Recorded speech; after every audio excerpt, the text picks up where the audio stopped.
Créanme que estoy tratando de ser lo más puntual y sobre todo abordar temas problemáticos. Les he tocado una parte general y partes específicas, ¿no? De aquellos problemas que he podido detectar que no han sido tocados en clases anteriores.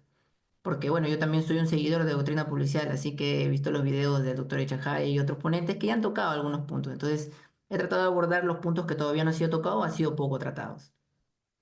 Bueno, pasamos a la segunda parte de esta clase. Tenemos el uso de la fuerza letal. Creo yo, y bueno, requirieron que hable sobre este tema porque es un tema muy coyuntural. Están pasando situaciones del día a día con los hermanos policías, con los efectivos que trabajan en la calle, ¿no? En materia de prevención y que están expuestos. Y créanme que la función policial es muy compleja, es muy complicada, porque a diferencia de de otras personas, de otras profesiones, el policía tiene que decidir en cuestión de segundos, milésimas de segundos, qué es lo que debe hacer. Y a veces se está entre estas dos opciones, ¿no? Entre actuar, actuar para salvaguardar la integridad de las personas, inclusive a veces poniendo, digamos, en riesgo nuestra seguridad jurídica, nuestra libertad. Y por el otro lado, si no se actúa, puedes perder hasta la vida. Entonces, este pequeño, digamos, esta línea muy delgada que existe, es un gran problema que se tiene. Y es por eso la necesidad de estar constantemente capacitados, porque el conocimiento te da seguridad. El desconocimiento trae inseguridad. Es como un pequeño ejemplo, antes de continuar con la segunda parte, es como por ejemplo cuando uno no sabe nadar, tiene miedo de entrar a la piscina, pero cuando ya sabes nadar, tú te metes al mar y quieres ir hasta el fondo, porque te da esa seguridad. O cuando aprendiste a manejar bicicleta y no sabías manejar y tenías miedo de caerte, ¿no? Y cuando ya aprendiste querías ir por todo el circuito de playas. Entonces es eso, ¿no? Igual el conocimiento. Cuando tú tienes el conocimiento sobre una determinada materia de tu función, tú vas a estar con la seguridad de poder ejercer una función debidamente. En cambio, si no tienes el conocimiento o por lo menos no te has preocupado por ir más allá, vas a tener inseguridades para afrontar algunas situaciones. Y estas situaciones, ya aterrizando en en la labor funcional del policía, en cuestiones de segundo puede estar o tu vida o tu libertad. Entonces, después de este pequeño mensaje, continuamos con la exposición, uso de la fuerza letal. Y bueno, sobre el uso de la fuerza letal, nuestra norma, la norma que rige, la norma regente, el nomen juris es el decreto legislativo 1186 que regula el uso de la fuerza por parte del personal policial y su reglamento, el decreto supremo 12/2016. Entonces, tenemos que para los niveles de uso de la fuerza que puede usar el efectivo de la Policía Nacional del Perú, existen niveles de resistencia. ¿Qué quiere decir esto? Que cuando yo observe un nivel de resistencia, aplicaré un nivel de uso de la fuerza. Esto es proporcional y diferenciado. Proporcional porque voy de menos a más. Voy desde el primer nivel de uso de la fuerza, es la presencia policial. La sola presencia basta para que las personas que intentaron tal vez cometer un delito o por lo menos infringir la ley de alguna forma, cesen su cometido. La sola presencia del policía es el primer nivel de uso de la fuerza. Y de igual forma iremos subiendo la verbalización, las técnicas no letales, el control de contacto, hasta llegar al uso de la fuerza letal. ¿Y por qué? Como le dije, es proporcional y diferenciado, porque vamos de menos a más, pero diferenciado porque no necesariamente tenemos que ir paso uno, paso dos, paso tres. Si las circunstancias lo ameritan, se irá hacia el último nivel de uso de la fuerza, que es la fuerza letal. Niveles de resistencia para el uso de la fuerza letal. La agresión letal. Acción que pone en peligro real inminente de muerte o lesiones graves al efectivo de la policía o personas involucradas en la intervención. Ante ello, el nivel de uso de la fuerza, fuerza letal. El uso de la fuerza, el uso del arma de fuego del personal de la Policía Nacional del Perú contra quien realiza una acción que, que presenta un peligro real e inminente de muerte o de lesiones graves con el objetivo, y esta parte es importante subrayarla, con el objetivo de controlarlo y defender la vida propia y de otras personas. Ese es el objetivo que persigue el uso de la fuerza letal. El policía no sale, en la mañana se despierta y dice, ¿sabes qué? Yo voy a disparar a alguien, lo quiero matar. No, el policía sale a proteger a la ciudadanía. Y en ese ámbito de protección, de seguridad que le brinda a la ciudadanía, puede toparse con un nivel de resistencia letal, al cual tendrá que aplicar un nivel de uso de la fuerza letal. ¿Y cuándo lo aplica? Cuando exista una situación que ponga en peligro real, inminente, la integridad de una persona, la vida o de sufrir lesiones graves.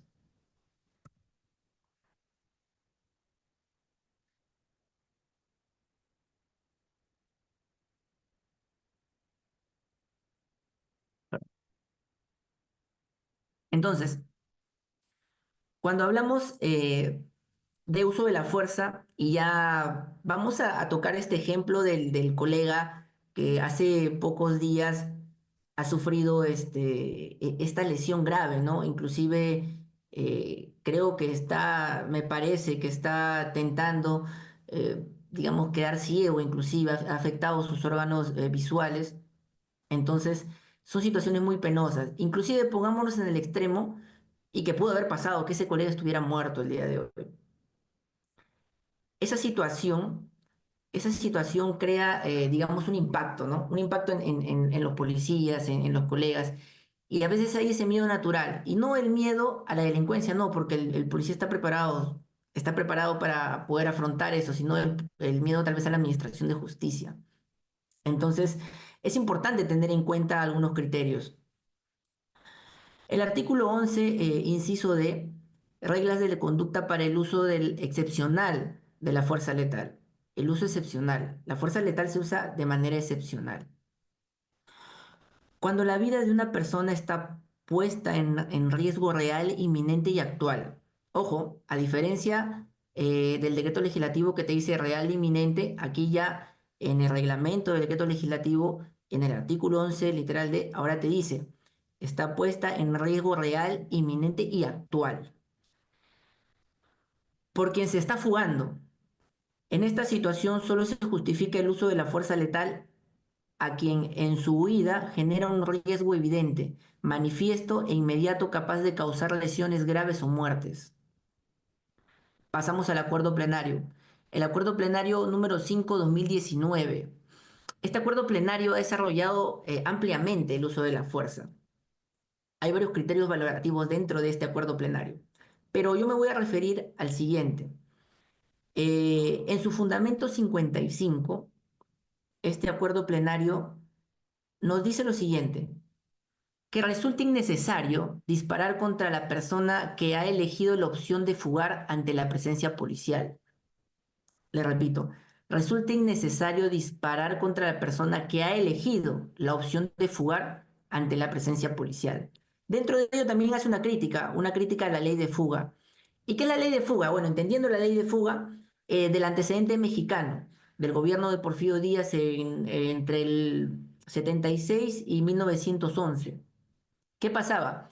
Que liberaban a las personas que se encontraban en la cárcel, las liberaban a propósito y en su ida los mataban, les disparaban.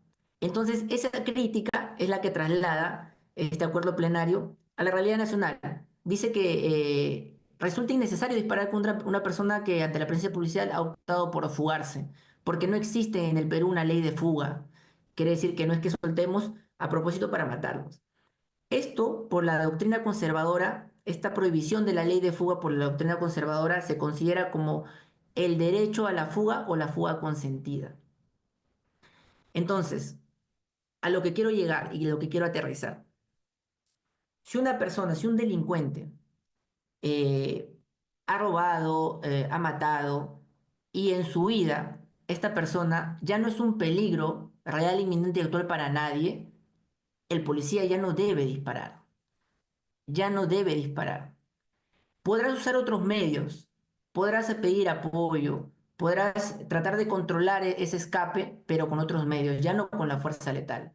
Ejemplo, dos extranjeros acaban de saltar un banco, han disparado adentro, pero este extranjero guarda el arma y ya no tiene el arma.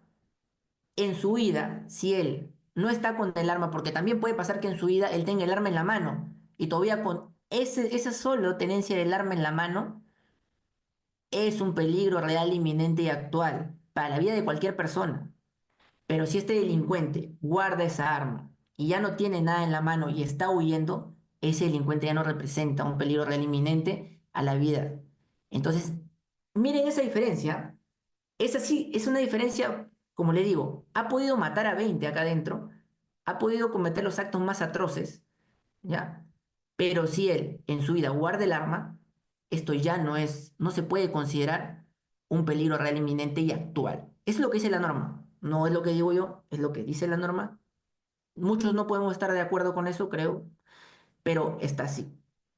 Ahora, la situación cambia si esta persona en su vida continúa con el arma. ¿Por qué? Porque sigue siendo un peligro real, inminente y actual. Ahora, ¿qué pasó con el colega, no? La información que nos dan y lo que se ha podido ver en las redes. Y van a ver qué tan complejo es nuestra función. Estos dos delincuentes que salían, que habían asaltado a un cambista, en su vida se encontraban por toda la avenida cerca de la Rambla, y uno de estos delincuentes guarda el arma, la esconde entre el conductor y él, en ese espacio, ahí esconde el arma.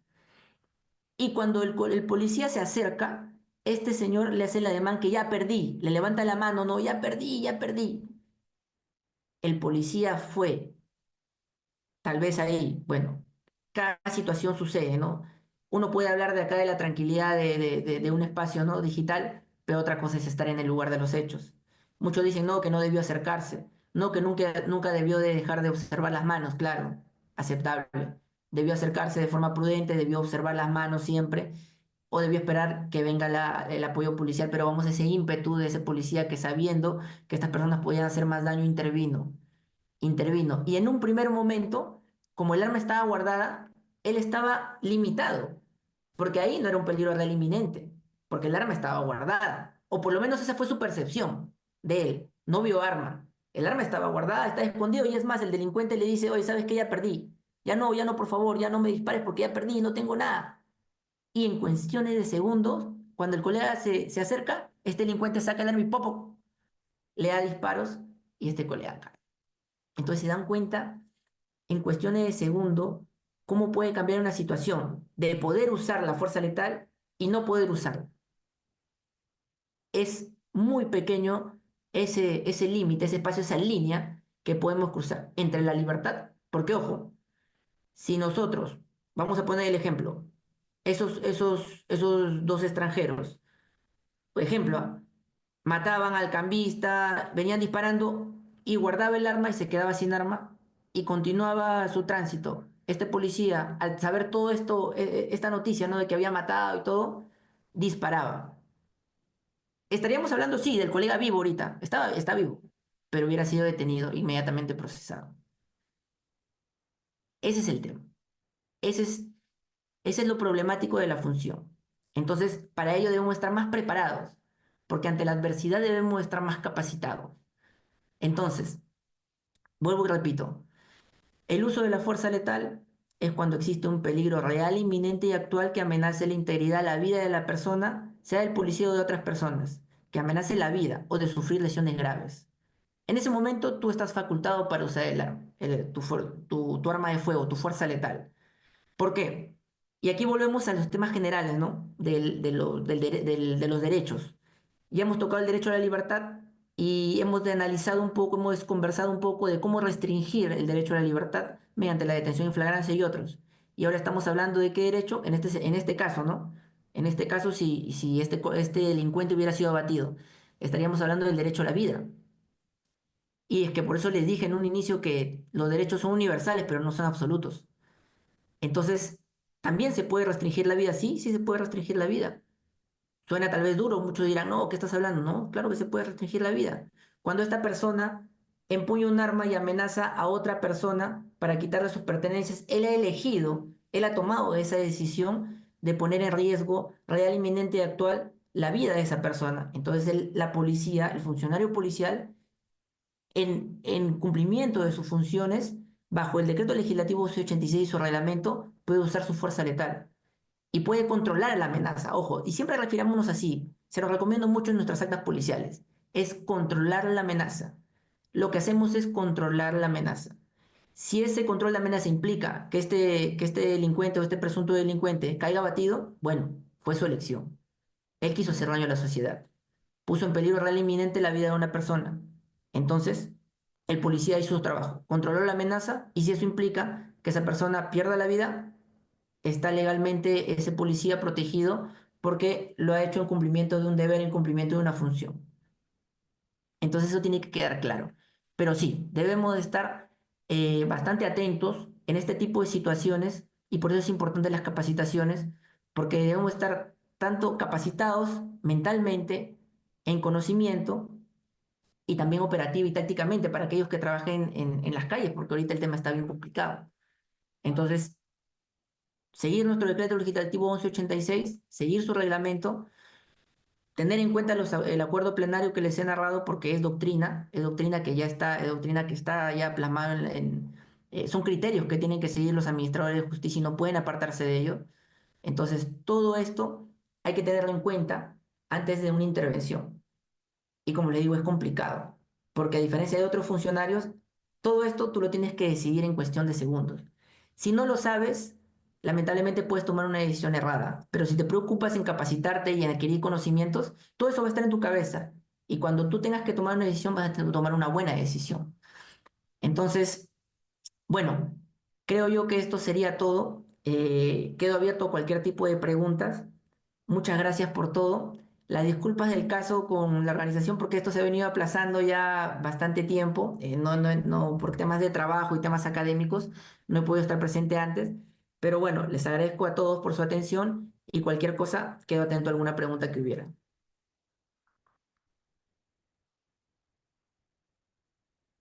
Muchas gracias, doctor Munaico. A continuación, nuestros participantes van a realizar las preguntas que tienen, así que dejen en los comentarios sus consultas para que nuestro oponente las pueda responder.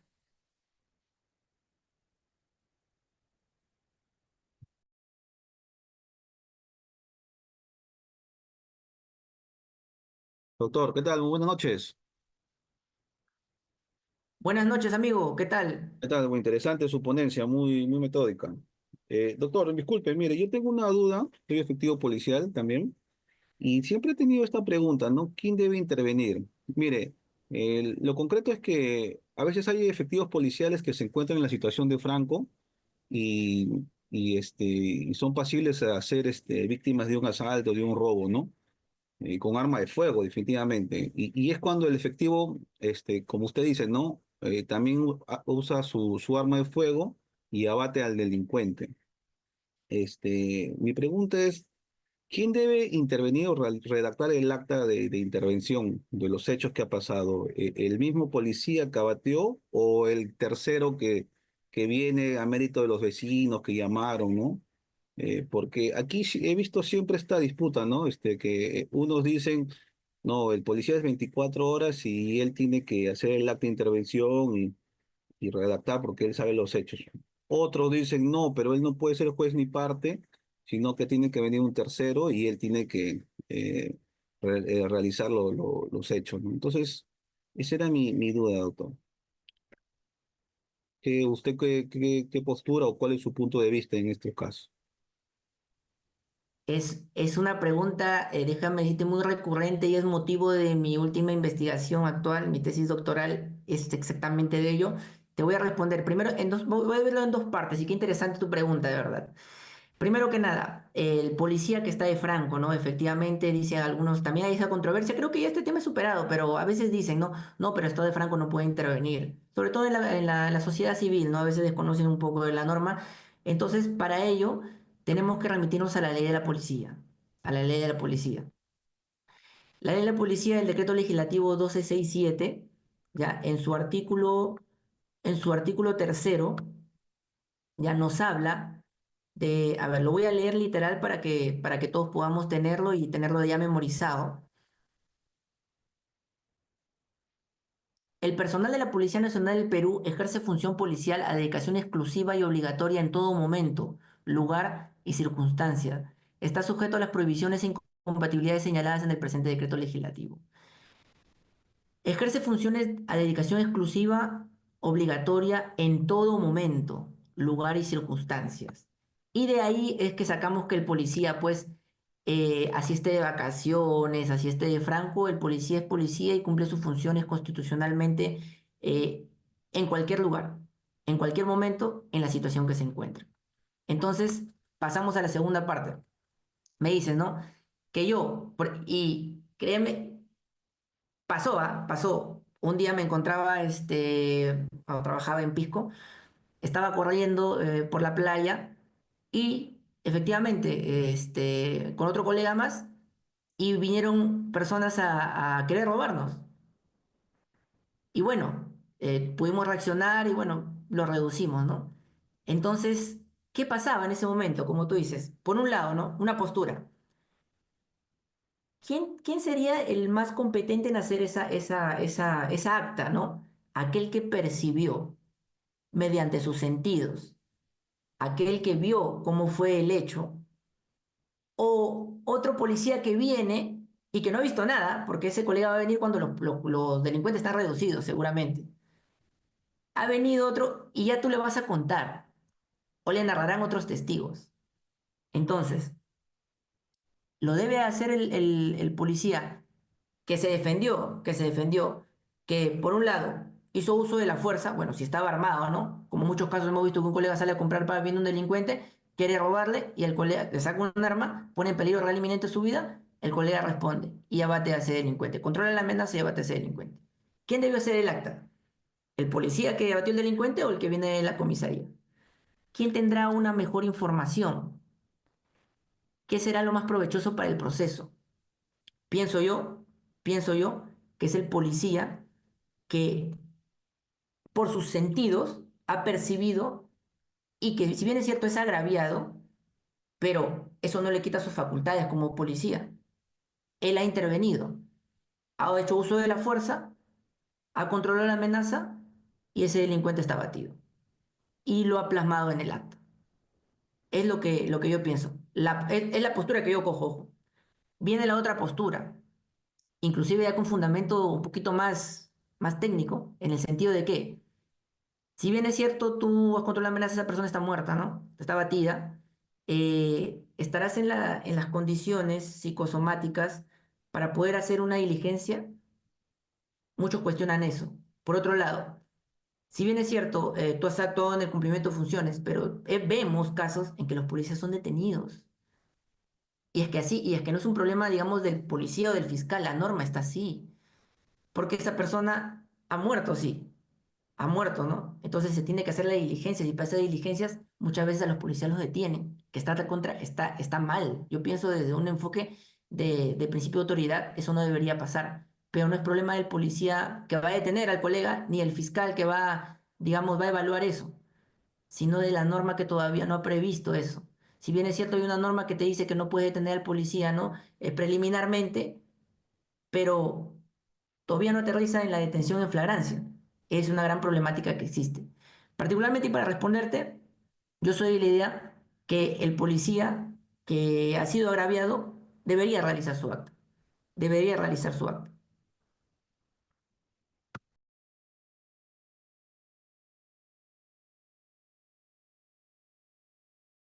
Excelente, doctor. Gracias por la respuesta. A ver si hay algún usuario que quiera realizar también su pregunta, puede levantar la manito virtual para que nuestro ponente las pueda responder. Doctor, para terminar, doctor, con la pregunta. Entonces, en esa línea, a la cual yo también considero que está bien, que debe ser el policía que interviene, entonces, no habría detención policial entonces. Si es que el policía que abate al delincuente realiza toda la diligencia, entonces no habría una posible detención por tercero. Entonces, ya con esto ya generaríamos que ya no exista detenciones a los efectivos policiales. Claro, es que eso es, pues. Ahora, ojo, creo que tú también entiendes y por ahí, digamos, enlazas esa postura, ¿no? Como resultado, ¿qué traería de conveniente? Creo que por ahí vas. Entonces, pero ojo, esto no escapa a que después se requiera la detención en ese momento, porque va a haber un conflicto, ¿no? ¿Cómo yo me voy a detener a mí mismo? Porque esa es la postura, ¿no? Claro, si yo aprovecho esta diligencia, yo la realizo, ¿no? Yo realizo la diligencia porque así considero yo, ¿no? Esto es debatible, ojo, porque no se ha llegado y no hay nada establecido, tampoco hay jurisprudencia al respecto, no hay doctrina al respecto, es un vacío.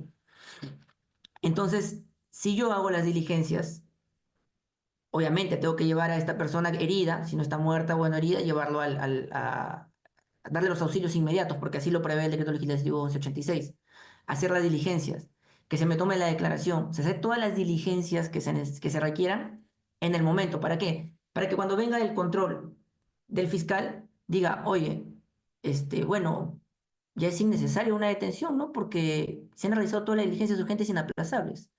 ¿Qué me faltaría, no? ¿O para qué? ¿Con motivo de qué voy a decir yo, oye, ¿sabes qué? ¿Por qué no lo detenió el policía? Si tú ya te has preocupado por realizar el policía que va a investigar se ha preocupado por hacer todas las pesquisas, ya no habría, ¿no? Pero sí, claro, ese es un conflicto que existe en la actualidad. Y es por eso que, mayormente, para cuidarse, para que digamos, los colegas no sean denunciados, detienen a los colegas se han defendido, ¿no? Que han hecho uso de la fuerza, los detienen justo para eso, para que no lo denuncien por omisión de funciones. Entonces, esa es otra postura. Y es la que realmente en la actualidad se está llevando. ¿Por qué? Porque muchos quieren evitarse problemas, pues. ¿Quién quiere ganarse una denuncia por omisión de funciones? Porque hay fiscales que no comprenden, con el respeto a los señores fiscales, yo trabajo con muy buenos fiscales, pero que no comprenden eso, ¿no? Y dicen, oye, ¿sabes qué? Tú has debido detener a ese policía. Entonces, lo denuncian por omisión de funciones. Entonces, por ahí vas, ¿no? Tú eliges, ¿lo detengo al colega o me arriesgo a una denuncia por omisión de funciones? Es bien complicado el tema. Por eso te digo que hay muchos colegas que eligen detener al policía, porque lamentablemente no tenemos en la norma, no prevé eso todavía. No prevé que no se le detenga a este policía, porque este policía es un héroe, este policía salvó vidas. Y lamentablemente va a compartir el calabozo con el violador, con el carterista, con el que pegó a su pareja, cuando ha salvado vidas, porque en el uso de la fuerza, él impidió que estos delincuentes puedan matar a más. Entonces, eso es algo que todavía no está normado. Y que, bueno, ante la ausencia, siempre digo esta frase, ante el vacío legal produce, uno, problemas al operador de justicia y dos, oportunidades a la delincuencia. Entonces, ante este vacío legal, lamentablemente lo que estamos perdiendo en este sentido son los policías, porque tenemos que tener a otros colegas para no ser denunciados por omisión de funciones.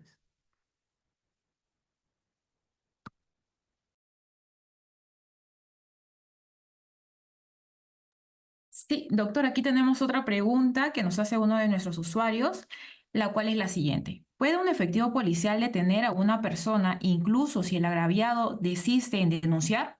Por ejemplo, en un caso de violencia familiar ocurrido en la vía pública, donde el efectivo policial es testigo del hecho, pero al trasladar a las partes a la comisaría, la víctima se niega a denunciar y no desea pasar por el médico legista. ¿Es posible proceder a la detención de oficio en esa situación? Lo que sucede ahí es que tú estás siendo testigo directo. Tú estás viendo, ¿no? Según entiendo la pregunta, que tú estás observando en la calle un delito de violencia familiar. Estás viendo que una persona, llámese un varón, está golpeando, está agrediendo a una mujer, que es su pareja, tal vez. Entonces, entiendo por ahí, no creo que por ahí va la pregunta. Así la mujer desista o no quiera, tú no puedes omitir tu función, tú estás evidenciando, estás siendo testigo directo, como lo expliqué en los puntos anteriores, ¿no? Está cometiéndose un delito flagrante, tú tienes que intervenir y detener a esa persona de inmediato, ya que en el transcurso de las diligencias, la víctima en este caso no quiera participar de ellas, bueno, es su derecho, nadie la va a obligar. Y si por ocasión de ello, el proceso, el caso se cae, la persona se ve en libertad, bueno, eso no es problema del policía, o por lo menos el policía actuó bien. Otro punto ahí, el hecho de que un policía detenga un flagrante delito a una persona y esta, después de un control de legalidad, sea liberado por el Ministerio Público, no quiere decir que el policía no trabaja. El policía entiende ante la presunta comisión del delito. Entonces, si en el control de garantías que hace el Ministerio Público sale, no quiere decir que el policía ha hecho mal su trabajo, como es el caso que está diciendo el colega, ¿no? Tienes que detener, tienes que detener, ponerlo a disposición.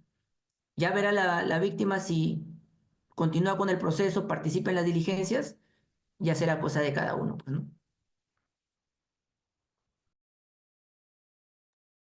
Tenemos una pregunta del estimado Harch. ¿Puede hacer el uso de la palabra a través de su micrófono, por favor? Doctor, buenas noches. Un gusto.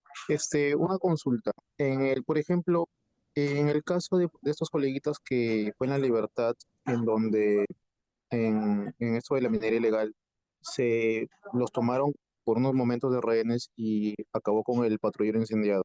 En el caso de que estos colegas hubieran accionado, hubieran hecho uso de la fuerza letal y hubieran usado sus armas de reglamento y quizás hubieran abatido a más de uno, ¿no? ¿Sería contraproducente en contra de los colegas o hubiesen actuado de acuerdo a ley? Ya, amigo, gracias por la pregunta. Y sí, mire, muy importante tu pregunta. Primero que nada, sé a lo que te estás refiriendo, pero voy a poner un ejemplo, ¿no?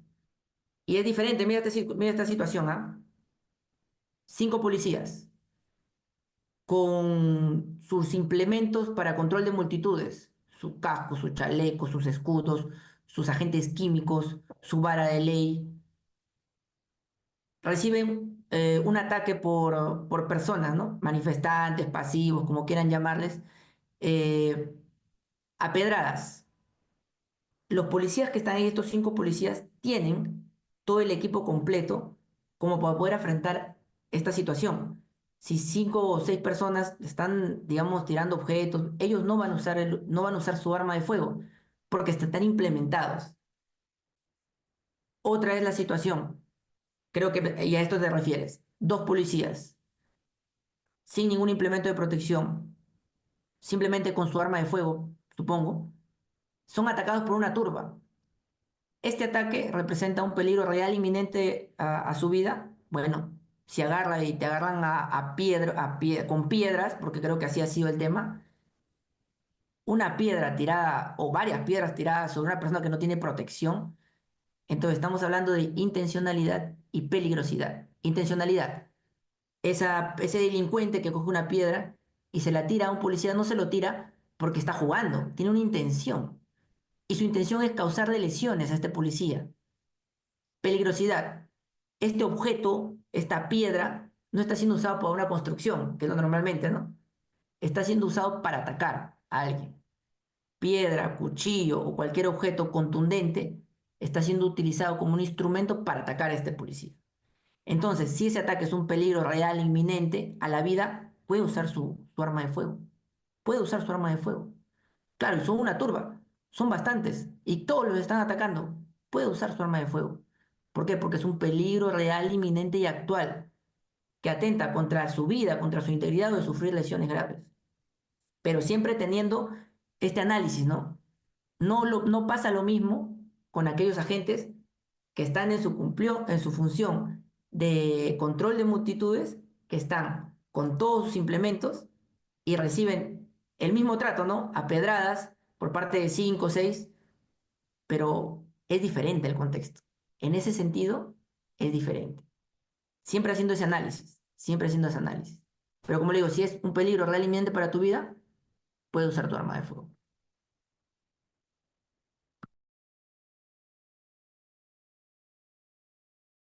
Muchas gracias, doctor, por la respuesta. Ahora tenemos como última pregunta el del estimado Rafael Bernaola. ¿Puede hacer el uso del micrófono, por favor?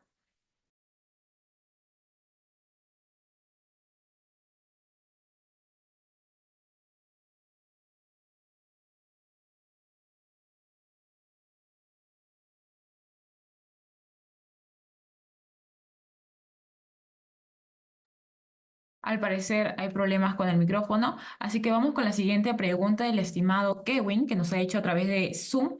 Buenas noches, doctor. Cuando una persona de sexo masculino es sorprendido grabando con su equipo celular a una fémina en un servicio higiénico, ¿es posible su detención por el presunto delito contra la libertad, violación a la intimidad, pese a que el código que es un delito de acción privada?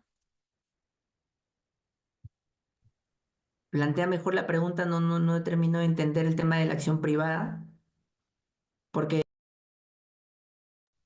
por delito de acción privada entiendo yo por calumnia, difamación, son de acción privada, pero no sé a qué se refiere, a ver si lo puede aclarar un poco.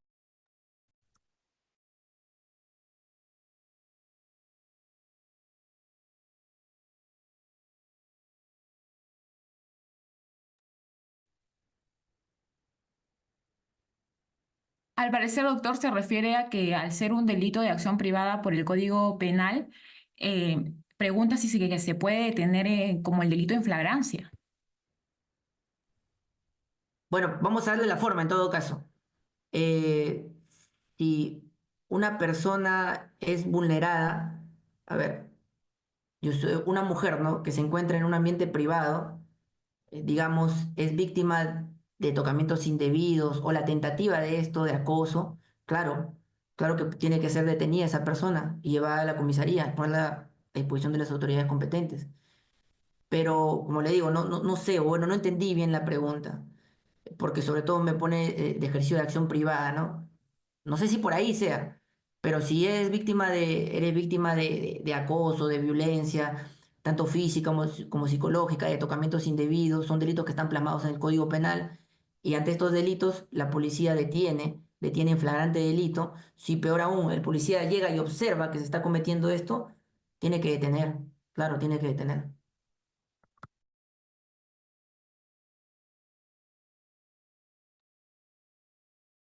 Y como última pregunta, doctor, tenemos aquí del estimado Aguilar, que nos pregunta, doctor, buenas noches. En los casos de delitos clandestinos, violación, tocamientos indebidos, inclusive en el delito de violación, de violencia psicológica, solo tenemos el dicho de la denunciante. ¿Se deja de lado la inmediatez personal y temporal? Si sea a lo que te refieres, inclusive hay jurisprudencia al respecto por los delitos clandestinos. Inclusive, miren, normalmente te piden para este tipo de flagrancia, te piden pequeños actos mínimos de corroboración, pero cuando son delitos clandestinos, no, te dicen, no, por ser delitos clandestinos, sí, sí amerita la jurisprudencia, ha desarrollado al respecto y dice, sí amerita la detención.